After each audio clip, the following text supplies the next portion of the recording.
Не знам дали знаете, но при колелата педалите се завъртат не по традиционен начин. Всъщност десния се завърта надясно и развърта наляво, обаче левия се завърта наляво и развърта надясно.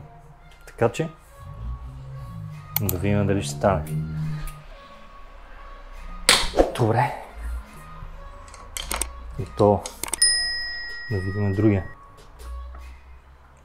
Той се предаде без бой. Да, 780.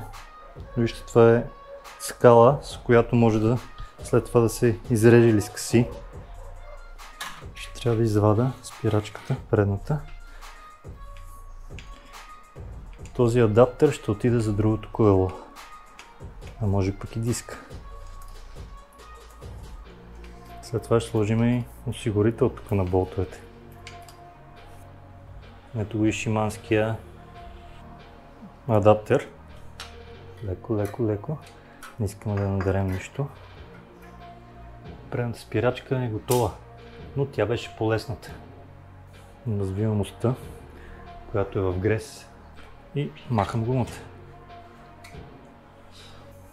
Доста е стегната. Но тръгна. Окей. Ето.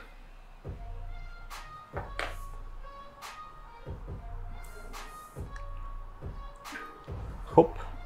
Това е готиното на център лок системата. Лесно се слага, леко се маха. Естествено, както и при мотора, усилието спирачното отпред е доста по-голямо, особено при спускане. Задницата олеква. Така, посоката на ротейшън е тази. Няма как да се обърка, защото просто дисчето влиза. Ето, вижте. Легна перфектно.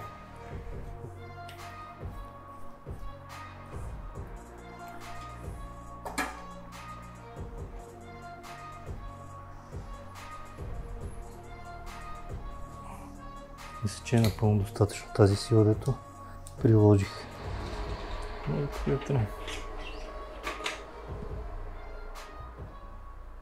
A few moments later. Приятели, за съжаление се оказа, че адаптерът, който съм си купил, е не този, който трябва за предния диск и не стига като дължина. Ето вижте, просто опира и не може да влезе по-навътре. Така че замразяваме проекта с предната спирачка за сега. Лошо, скочи този Гошо.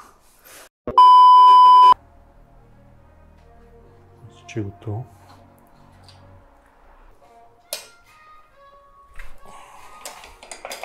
Доста по-лесно.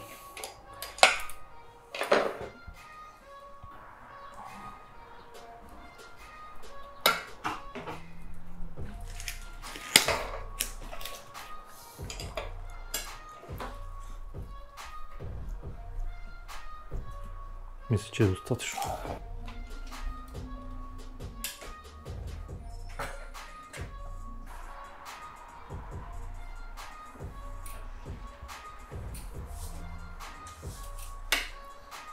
Внимателно измъквам апарата. Заедно с адаптера. Свалям задната спирачка.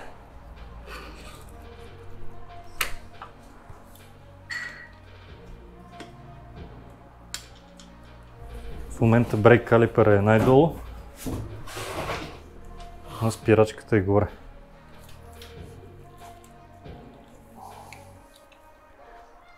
Да видим внимателно.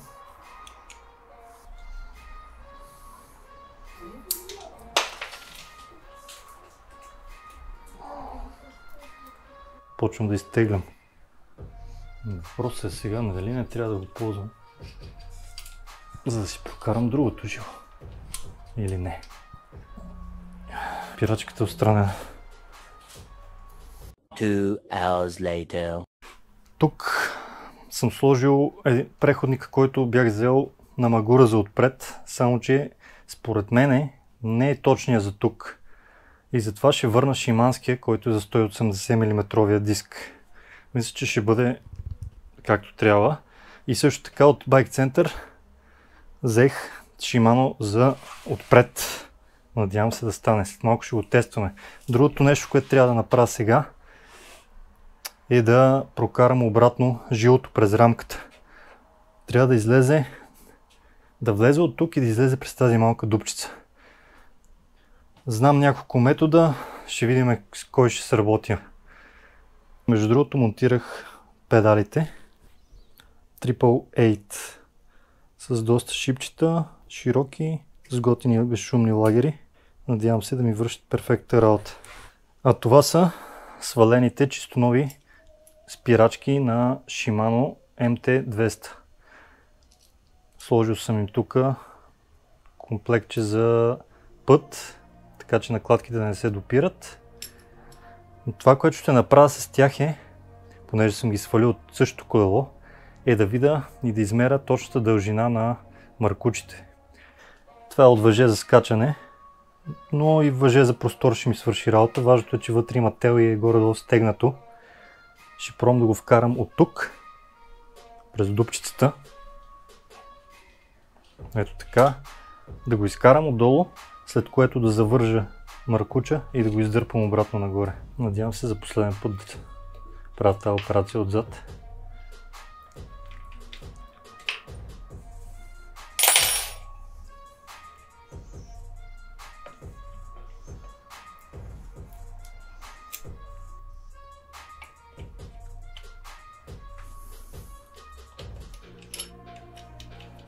И сега идва най-тегавия момент с центрирането. Не трябва да ги затягам до края. Ами толкова, че апарата леко да се клатушка.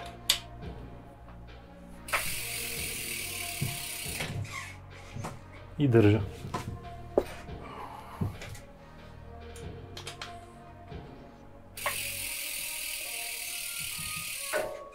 Шест нютон-метра. А на крайника е петица. Окей. Тук сме готови.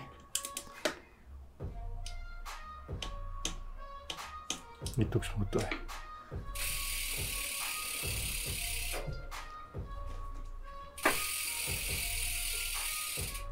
Перфектно. Маркуче също се регулира тук.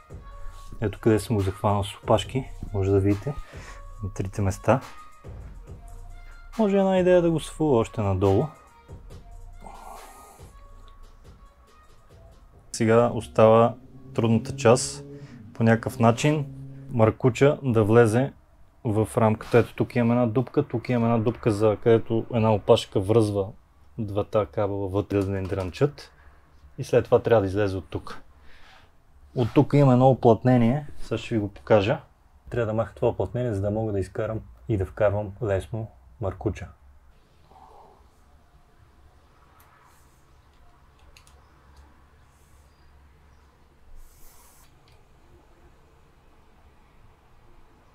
От момента, в който жилото се отреже, тук не трябва да се натиска в никакъв случай.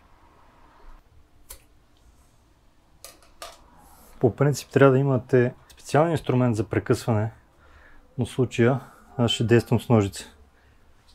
Внимателно го набутвам вътре. Идеята е да се работи чисто, нали? Така. Мисля, че дупката е доволно голяма. Дали ще влезе? Как мислите? И да си го издърпам по някакъв начин. Добре. Сега това, което трябва да направя е този край да издърпа моят маркуч нагоре. За целта ще пробвам да използвам изолир бант.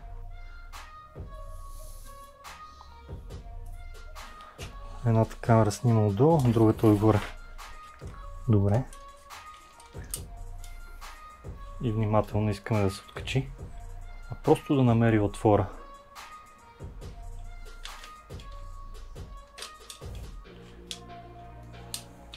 Тук сме почти. Ето ни. Еми, приятели, успяхме.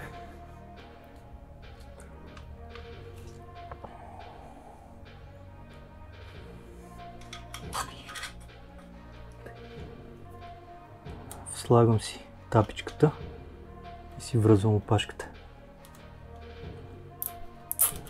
Слагам тук този транспортен девайс, който трябва да ми захване жилото. Ето така. Налагам старата задна спирачка и маркуча, за да видя горе-долу каква е дължината, която е било. Така. И някъде тук трябва да се среже.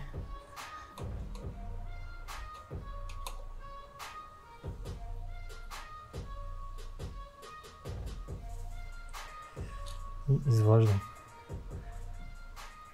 Разбира се, ако се наложи, ще стигне и до обезвъздушаване, което ще заснема. Но да видим.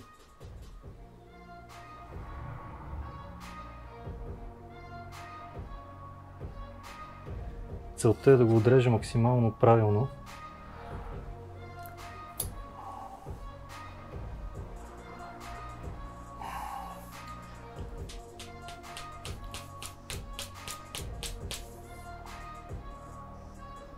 Вкарваме всичко, което ще ни е необходимо за затварянето. Едно по едно. И маслинката.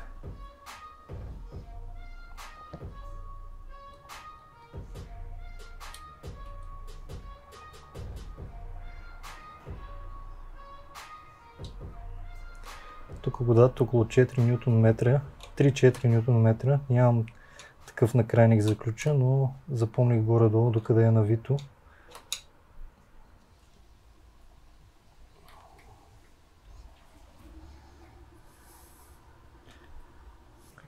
Истински тест ще е навън, разбира се. Но за сега работи добре. Да видим кормилото. Едната страна. Окей. Другата страна. Окей. Тук където преди малко покапа. Така, преминавам към предната спирачка. Ето и нея. Отново поставям лошчето вертикално. Сега идва времето да тествам новия адаптер. Болтовете.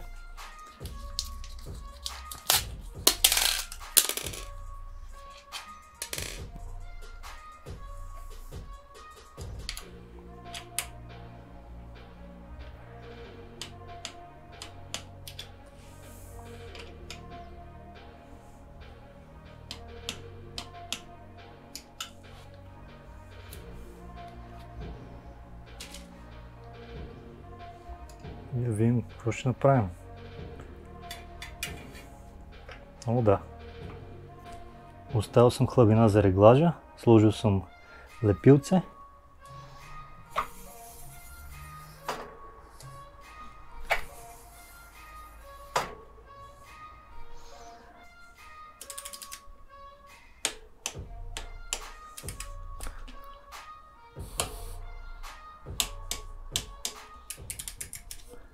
Ето ги резултата. Нищо не се чува, супер гладко се върти.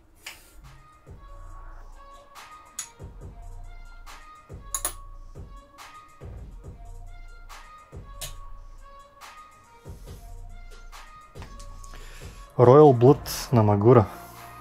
Специалното олио. Наливам си тук леко, малко количество, колкото да напълня. Внимателно отпушвам. Поставям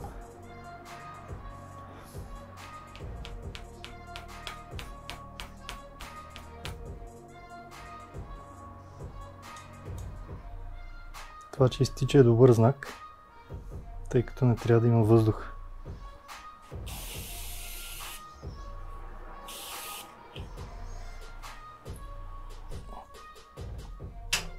Кове. Супер. Имаме спирачки, хора.